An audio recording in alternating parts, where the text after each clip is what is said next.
ಬಾಗಲಕೋಟ ಜಿಲ್ಲೆ ಜಮಖಂಡಿ ತಾಲೂಕಿನ ಆಲಗೂರು ಗ್ರಾಮದಲ್ಲಿ ಮಹತ್ತರ ಧಾರ್ಮಿಕ ಮಹೋತ್ಸವಕ್ಕೆ ಸಕಲ ಸಿದ್ಧತೆಗಳು ಪೂರ್ಣಗೊಂಡಿವೆ. ವಿಶ್ವಶಾಂತಿ ಹಾಗೂ ವಿಶ್ವಕಲ್ಯಾಣಕ್ಕಾಗಿ ಬಹುಪುಣ್ಯ ಸಂಪಾದನಾರ್ಥವಾಗಿ ವಿವಿಧ ಜಿನಮಂದಿರಗಳ ವೈಭವಯುತ ಕಾರ್ಯಕ್ರಮಗಳು ನಡೆಯಲಿವೆ. ಶ್ರೀ ಮದ್ದೇವಾದಿದೇವ್ ಶ್ರೀ 1008 ಭಗವಾನ್ ಆದಿನಾಥ್ ತೀರ್ಥಂಕರರ ಜಿನಮಂದಿರ, ಶ್ರೀ 1008 ಚೋವೀಸ್ ತೀರ್ಥಂಕರರ ಜಿನಮಂದಿರ ಹಾಗೂ ಆಲಗೂರು ಗ್ರಾಮದ ಇತರೆ ಪವಿತ್ರ ಜಿನಮಂದಿರಗಳಲ್ಲಿ ಪಂಚಕಲ್ಯಾಣ ಪ್ರತಿಷ್ಠಾ ಮಹಾಮಹೋತ್ಸವವು ಅದ್ಧೂರಿಯಾಗಿ ಜರುಗಲಿದೆ.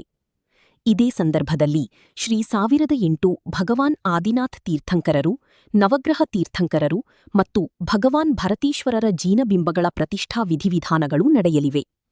ಇದರ ಜೊತೆಗೆ ಶ್ರೀ 1008 ಭಗವಾನ್ ಪಾರ್ಶ್ವನಾಥ್ ತೀರ್ಥಂಕರರ ಮಹಾಮಸ್ತಕಾಭಿಷೇಕ ಕಾರ್ಯಕ್ರಮವು ವಿಶೇಷ ಆಕರ್ಷಣೆಯಾಗಲಿದೆ.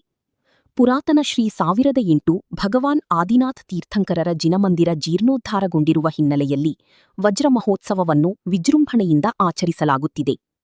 ಈ ಮಹೋತ್ಸವವು ಗುರುವಾರ ದಿನಾಂಕ 23 ಏಪ್ರಿಲ್ 2026ರಿಂದ ಶುಕ್ರವಾರ ದಿನಾಂಕ 1 ಮೇ 2026ರವರೆಗೆ ನಡೆಯಲಿದ್ದು, ಸಾವಿರಾರು ಭಕ್ತರು ಭಾಗವಹಿಸುವ ನಿರೀಕ್ಷೆಯಿದೆ. ಆಲಗೂರು ಗ್ರಾಮವು ಈ ಅವಧಿಯಲ್ಲಿ ಭಕ್ತಿಭಾವದಿಂದ ಕಂಗಲಿಸಲಿದ್ದು, ಎಲ್ಲರಿಗೂ ಈ ಪವಿತ್ರ ಕಾರ್ಯಕ್ರಮದಲ್ಲಿ ಭಾಗವಹಿಸಲು ಆಯೋಜಕರಾದ ಪಾಪು 108 ರಾಷ್ಟ್ರಸಂತ ಆಚಾರ್ಯ ಶ್ರೀ ಗುಣಧರನಂದಿ ಮುನಿಮಹಾರಾಜರು, ವರ್ಧಮಾನ್ ನ್ಯಾಮಗೌಡ ಸಿಟಿ, ಉಪಾಧ್ಯ ಆದಿನಾಥ್ ನರಸಗೊಂಡ್, ಧರೆಪ್ಪ ರಾಮತೀರ್ಥ್, ಸಚಿನ್ ಖಿದ್ರಾಪುರ್, ಅಣ್ಣಪ್ಪ ಪರಮಗೊಂಡ್, ಬಾಹುಬಲಿ ಖಿದ್ರಾಪುರ್, ಚಂದು ಪರಮಗೊಂಡ್, ನೇಮಿನಾಥ್ ತೋನಶಾಲ್ ಹಾಗೂ ಇನ್ನೂ ಮುಂತಾದ ಜೈನ ಸಮಾಜದ ಮುಖಂಡರು ಪತ್ರಿಕಾಗೋಷ್ಠಿಯಲ್ಲಿ ಮನವಿ ಮಾಡಿಕೊಂಡರು. ವರದಿ ಲಕ್ಷ್ಮಣ್ ಕಾಂಬಳೆ, ವಿಶ್ವಬಂಧು ಟಿವಿ, ಜಮಖಂಡಿ. ಒಂದು ಮಾರ್ಗದರ್ಶಕರು ಹಾಗೂ ಅನೇಕ ಸಮಸ್ಯೆಗಳ ಪರಿಹಾರ ಆಗುವಂಥ ಒಂದು ಸಂದೇಶ ನೀಡಿದೆ. ಈ ಭಾರತ ಹೊರತುಪಡಿಸಿ ಅನೇಕ ದೇಶದಲ್ಲಿ ಯುದ್ಧ, ಅಶಾಂತಿ, ವಾರವು ವಿಸಂವಾದ ನಡೀತಾ ಇದೆ.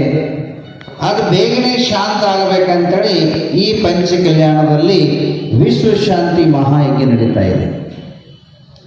ಅದು ಕೊನೆಯ ದಿವಸ ಇರ್ತದೆ.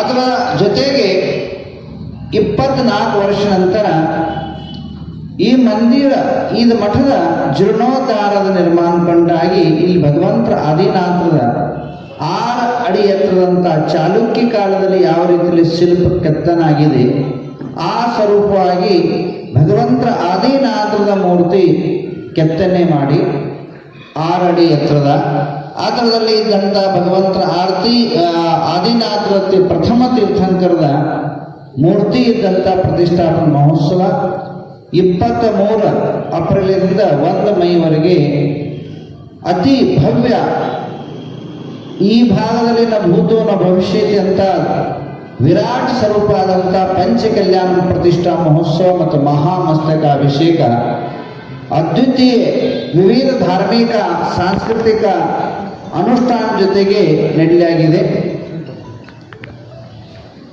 ಜೈನ ಧರ್ಮದಲ್ಲಿ ಒಂದು ತೀರ್ಥಂಕರ ಹುಟ್ಟಿದ್ರೆ ಅವ್ರದ್ದು 5 ಕಲ್ಯಾಣಕ್ಕೆ ಇರ್ತಾವ: ಗರ್ಭ, ಜನ್ಮ, ತಪ, ಕೇವಲ ಜ್ಞಾನ ಮತ್ತು ಮೋಕ್ಷ. 5 ಕಲ್ಯಾಣಕ್ಕೂ ಆದ ನಂತರ 24 ವರ್ಷ ಪೂರ್ವದಲ್ಲಿ ಈ ಚತುರ್ಮಾಸ ಮಾಡಿದಾಗ ಈ ಒಂದು ಭಗವಾನ್ ಪಾರ್ಶ್ವನಾಥ ಮೂರ್ತಿ ಪ್ರತಿಷ್ಠಾಪನೆ ಆಗಿತ್ತ. ಭಗವಂತ ಪಾರ್ಶ್ವನಾಥರದ ಆತರ 33 ಪದಾರ್ಥದಿಂದ ಮಹಾಮಸ್ತಕಾಭಿಷೇಕ ಕೊನೆಯ ದಿವಸ ಇರುತ್ತದೆ. ಆಗ 2 ದಿವಸ ಮಹಾಮಸ್ತಕಾಭಿಷೇಕ ಕಾರ್ಯಕ್ರಮ ಹಮ್ಮಿಕೊಳ್ಳಲಾಗಿದೆ. ಅದರ ಜೊತೆಗೆ ಮಧ್ಯಾಹ್ನ ದಿವಸ ಝಂಡಾರೋಹಣ ಜೊತೆಗೆ ಕಾರ್ಯಕ್ರಮ ಆರಂಭ ಆಗುತ್ತದೆ. ಝಂಡಾರೋಹಣ ಜೊತೆಗೆ ರಾತ್ರಿ ಗರ್ಭ ಕಲ್ಯಾಣಕ್ಕೆ 2 ದಿವಸ ಇರುತ್ತದೆ. ಆ ಕಾರ್ಯಕ್ರಮ ವಿವರ ನಿಮ್ಮ ಪತ್ರಿಕಾ ಕೊಡಲಾಗಿದೆ, ಅಥವಾ ಇಲ್ಲಿ ನೋಡ್ಕೋಬಹುದು. ಇನ್ನು ಮಹತ್ವವಾದಂಥ ವಿಷಯ ಅಂದರೆ ಜೈನ ಧರ್ಮದಲ್ಲಿ 24 ತೀರ್ಥಂಕರಾಗಿದ್ದಾರೆ. ಆ 24 ತೀರ್ಥಂಕರದಲ್ಲಿ ಮಠದಂದಾಗ ಯಾವ ತೀರ್ಥಂಕರ ಅಂದರೆ ಆದಿನಾಥ್. ಅವ್ರ ದೇಶ ಮತ್ತು ಸಮಾಜಕ್ಕೆ ಅಸೀಮಸೆ ಕೃಷಿ, ವಾಣಿಜ್ಯ, ಶಿಲ್ಪ ಮತ್ತು ವಿದ್ಯಾ ಇವು 6 ತತ್ವವನ್ನು ನೀಡಿದರು. ಮತ್ತು ಸಾಮಾಜಿಕ ತತ್ವದಲ್ಲಿ ಮುಖ್ಯ ಹೆಂಗೆ ಭಗವಾನ್ ಮಹಾವೀರ್ ಜೀವೋ ಮತ್ತು ಜೀನೇದು ಏನು ಶಬ್ದ ಕೊಟ್ಟಿದ್ದರು, ಅದೇ ಆದಿನಾಥ ಋಷಿ ಬನೋ ಯಾ ಕೃಷಿಕರು, ರೈತರಾಗಿ ಬದುಕರಿಕರೆ ಸನ್ಯಾಸಿ ಆಗಿ ಬದುಕರೆ ಅಂತೇಳಿ ಒಂದು ಅಜರಾಮರ ಸಂದೇಶವನ್ನು ಭಗವಂತ ಆದಿನಾಥ ನೀಡಿದರು. ಅಂಥ ಭಗವಂತರ ಆದಿನಾಥ ಇವತ್ತು ಅಕ್ಷಯ ತೃತೀಯ ದಿವಸ ಐತಿ. ಇವತ್ತವ್ರು 6 ತಿಂಗಳ ಉಪವಾಸ ಆದ ನಂತರ ಅಕ್ಷಯ ತೃತೀಯ ದಿವಸ ಆಹಾರ ಪಡ್ಕೊಂಡ್ರು. ಆದ ಕಾರಣ ಆದಿನಾಥ ತೀರ್ಥಂಕರ ಪುತ್ರ ಆದಿನಾಥ ತೀರ್ಥಂಕರ ಪಂಚಕಲ್ಯಾಣ ಮಹೋತ್ಸವ ಧಾರ್ಮಿಕ ಅನೇಕ ವಿಧಿ ವಿಧಾನ, ಸಾವಿರಾರು ದಾಂಪತ್ಯಗಳಿಂದ ಅರ್ಚನ, ನೂರಾರು ಕುಂಭದಿಂದ ಅಭಿಷೇಕ ಪ್ರತಿನಿತ್ಯ, ಆಮೇಲೆ ಕೊನೆಯ ದಿವಸ 1008 ಕಂಬದಿಂದ ಮಹಾಮಸ್ತಕ ಅಭಿಷೇಕ ಆಗುತ್ತದೆ. ಅದರ ಜೊತೆಗೆ ಅನೇಕ ಧಾರ್ಮಿಕರು, ವಿದ್ವಾಂಸರು, ವಿದ್ವಾನ್ರು, ತ್ಯಾಗಿಗಳು, ಸನ್ಯಾಸಿಗಳು ಈ ಕಾರ್ಯಕ್ರಮದಲ್ಲಿ ಭಾಗವಹಿಸ್ತಾ ಇದ್ದಾರೆ. ಅನೇಕ ಆಚಾರ್ಯಗಳು, ನನ್ನ ಜೊತೆಗೆ 3 ಆಚಾರ್ಯಗಳು ಈ ಕಾರ್ಯಕ್ರಮದಲ್ಲಿ ಭಾಗವಹಿಸ್ತಾ ಇದ್ದಾರೆ. ಅದರ ಜೊತೆಗೆ ಕರ್ನಾಟಕ ಸರ್ಕಾರದ ಮುಖ್ಯಮಂತ್ರಿ ಹಾಗೂ ರಾಜ್ಯಪಾಲರು ಈ ಕಾರ್ಯಕ್ರಮ ಆಮಂತ್ರಣ ನೀಡಲಾಗಿದೆ. 99ಕ್ಕೆ ಅವರು ಕಾರ್ಯಕ್ರಮ ಬರುವಂಥ ಸಂಭಾವನಾ ಇದೆ. ಅದರ ಜೊತೆಗೆ ಅನೇಕ ಮಂತ್ರಿಗಳು ಈ ಕಾರ್ಯಕ್ರಮ ಬರುವಂಥದ್ದು ಸಂಭಾವನಾ ಇದೆ. ಅದರ ಜೊತೆಗೆ ಈ ಕಾರ್ಯಕ್ರಮದಲ್ಲಿ ಚಲನಚಿತ್ರದ ಸಂಗೀತಕಾರಗಳು, ಅನೇಕ ಧಾರ್ಮಿಕ ಸಂಗೀತಕಾರಗಳು ಈ ಕಾರ್ಯಕ್ರಮದಲ್ಲಿ ಬರುವಂಥದ್ದು ಸಂಭಾವಿತ ಯೋಜನೆಗಳು ಇದ್ದಾವೆ. ಈ ಕಾರ್ಯಕ್ರಮ ಮಾತ್ರ ಕರ್ನಾಟಕ ಅಷ್ಟೇ ಸೀಮಿತ ಅಲ್ಲ, ಇಡೀ ರಾಜ್ಯದಿಂದ ಹೊರತುಪಡಿಸಿ ಅನೇಕ ಮಹಾರಾಷ್ಟ್ರ, ರಾಜಸ್ಥಾನ, ಅನೇಕ ರಾಜ್ಯದಿಂದ ಸುದ್ದ ಅನೇಕ ಭಕ್ತರ ಬರುವಂಥ ನಿರೀಕ್ಷಣೆ ಇದೆ. ಅದರ ಜೊತೆಗೆ ಈ ಧಾರ್ಮಿಕ ಅನುಷ್ಠಾನದಿಂದ ಅನೇಕ ಜನರಿಗೆ ಅನೇಕ ಪ್ರಕಾರ ಜಾಪ್ಯ, ಹವನ, ಯಜ್ಞ, ಧಾರ್ಮಿಕ ಪ್ರವಚನಗಳು ಗಂಡಿಗೆ ಈ ಕಾರ್ಯಕ್ರಮ ಮಹಾ ಉತ್ಸವ ರೂಪಲೇ ಆಗಲಿದೆ. ಮತ್ತು ನಿತ್ಯ ನಿರಂತರ ಇದು ಮಹತ್ವವಾದಂಥ ಈ ಕಾರ್ಯಕ್ರಮ ಹೇಗಂದರೆ ಹಲವಾರು ಊರಲ್ಲಿ ಮಾತ್ರ ಜೈನ ಧರ್ಮದ ಧರ್ಮಾತ್ಮಗಳು ಅಷ್ಟ ಕಾರ್ಯಕ್ರಮ ಹಿತದಲ್ಲಿ ಭಾಗವಹಿಸ್ತಾ ಇಲ್ಲ. ಸರ್ವ ಧರ್ಮರ ಸರ್ವ ಜಾತಿಯರು ಸುದ್ದ ಈ ಕಾರ್ಯಕ್ರಮದಲ್ಲಿ ಭಾಗವಹಿಸ್ತಾ ಇದ್ದಾರೆ.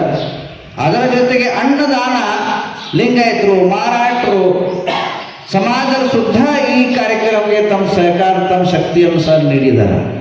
ಆದ ಕಾರಣ ಈ ಪಂಚಕಲ್ಯಾಣ ಮಾತ್ರ ಪಂಚಕಲ್ಯಾಣ ಅಲ್ಲ, ಸರ್ವ ಧರ್ಮದ ಕಲ್ಯಾಣಕ ಮಹೋತ್ಸವ ಈ ಕಾರ್ಯಕ್ರಮ ಆಗ್ತಾ ಇದೆ.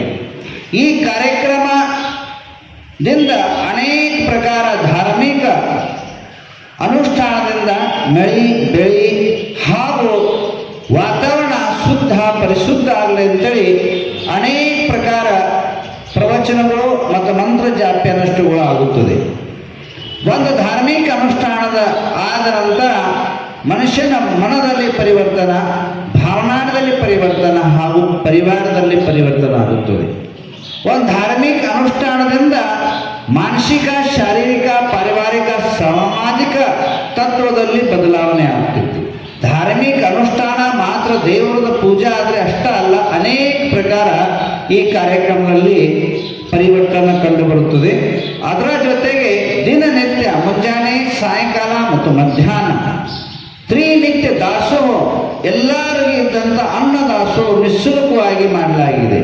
ಮತ್ತು ವಿವಿಧ ಪ್ರಕಾರ ಒಂದೇ ಅಲ್ಲ, ಅನ್ನಸಾರ ಅಷ್ಟಲ್ಲ, ವಿವಿಧ ಪ್ರಕಾರ ಪಂಚಪಕ್ವಾನ ಈ ಭಾಗದಲ್ಲಿ ಏನು ಇಷ್ಟವಾದಂಥ ಅನ್ನ ಇದೆ, ಅನ್ನದಾನ ನಿಶ್ಶುಲ್ಕವಾಗಿ ಫ್ರೀ ಆಫ್ ಚಾರ್ಜ್ ಸಹಪರಿವಾರ ಎಷ್ಟು ಸುತ್ತಮುತ್ತ ಜನ ಬರ್ತಾರೋ ಎಲ್ಲ ಜನರಿಗೆ ಈ ಕಾರ್ಯಕ್ರಮದಲ್ಲಿ ಉಚಿತವಾಗಿ ಅನ್ನದಾನ ಮಾಡುವಂಥ ನಿಯೋಜನೆ ಇದೆ. ಅದರ ಜೊತೆಗೆ ಈ ಕಾರ್ಯಕ್ರಮದಲ್ಲಿ ಬಹಳ ಮಹತ್ವವಾದಂಥ ವ್ಯವಸ್ಥೆ ಅಂದರೆ ಪ್ರತಿನಿತ್ಯ 50,000 ಹಿಡ್ಕೊಂಡು 1,00,000 ತನಕ ಜನ ಬರುವಂಥ ನಿರೀಕ್ಷಿಸಿದೆ.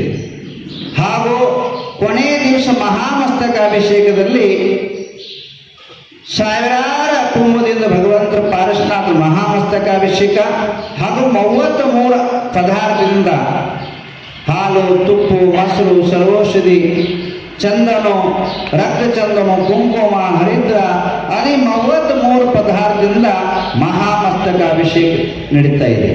ಅದರ ಜೊತೆಗೆ ಈ ಕಾರ್ಯಕ್ರಮ ಇನ್ನಾವರೆಗೆ ಈ ಕರ್ನಾಟಕದಲ್ಲಿ ಆಗಿದ್ದಂಥದ ಡಿಜಿಟಲ್ ಪಂಚ ಕಲ್ಯಾಣ ಆಗ್ತಾ ಇದೆ. ಟೆಕ್ನಾಲಜಿ ಯೂಸ್ ಮಾಡ್ತಾ ಇದ್ದಾವ.